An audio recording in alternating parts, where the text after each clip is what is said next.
Welcome back. As mentioned in part 4 of this video series, building habits is best done within the context of a client's life.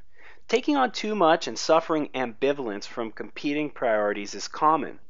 That's why change is best facilitated using a one habit at a time approach and working with clients to get a real sense of their priorities. Here's another important insight. Usually our clients aren't ignoring our suggestions out of spite. Most simply don't think these actions are possible or sufficiently meaningful for them. A diehard carnivore might find eat 5 vegetables a day as momentous a task as climbing Everest. So why not ask for your client's feedback before dishing out advice?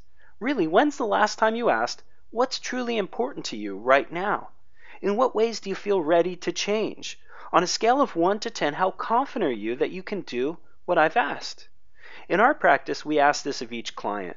Not only does it help us shape our advice, it also enlists the client in the change process. For example, if their answer is less than 9 or 10 on a given task, we know they won't do what we're asking, so we make the task easier. In fact, we keep simplifying, clarifying, and reducing the difficulty until they can give us a heartfelt 9 or 10 on the confidence scale. Research shows that people always want to feel like they have a choice and that they feel in charge of their own lives. So view your clients as collaborators and yourself as a guide or facilitator rather than an expert. Highlight where they feel confident and start there.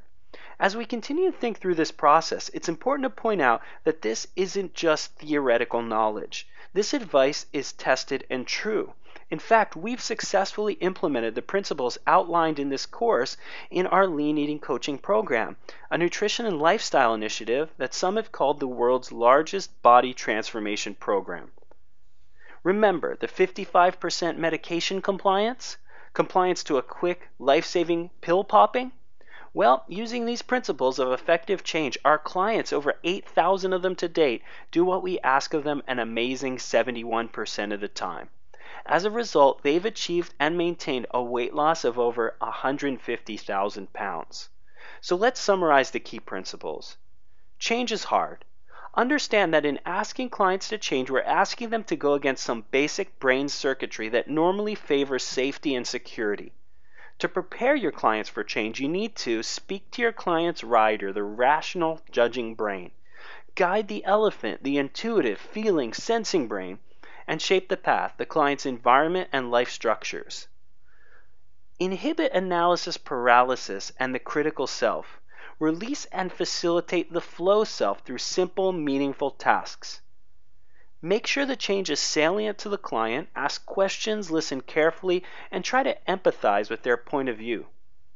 Choose one practical change at a time, develop it collaboratively with the client, and make that change as small and doable as possible. Periodically test and retest the client's confidence. If the task is too big, shrink it further. These principles are simple to understand and easy to use. In fact, you could use this simple one habit method in your own practice starting immediately. Ask yourself the following questions. What's truly important to me in terms of the deeper principles that guide my own coaching practice? Where am I not living those principles? What's my limiting factors that prevent me from doing this effectively? What is one simple, clear, practical, and very small habit I can do immediately? How confident am I that I can do it every day? If you're less than 9 or 10 out of 10, make the task easier.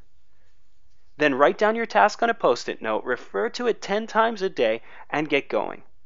Do this, and over time, your coaching practice will grow tremendously, and your client results will be unparalleled.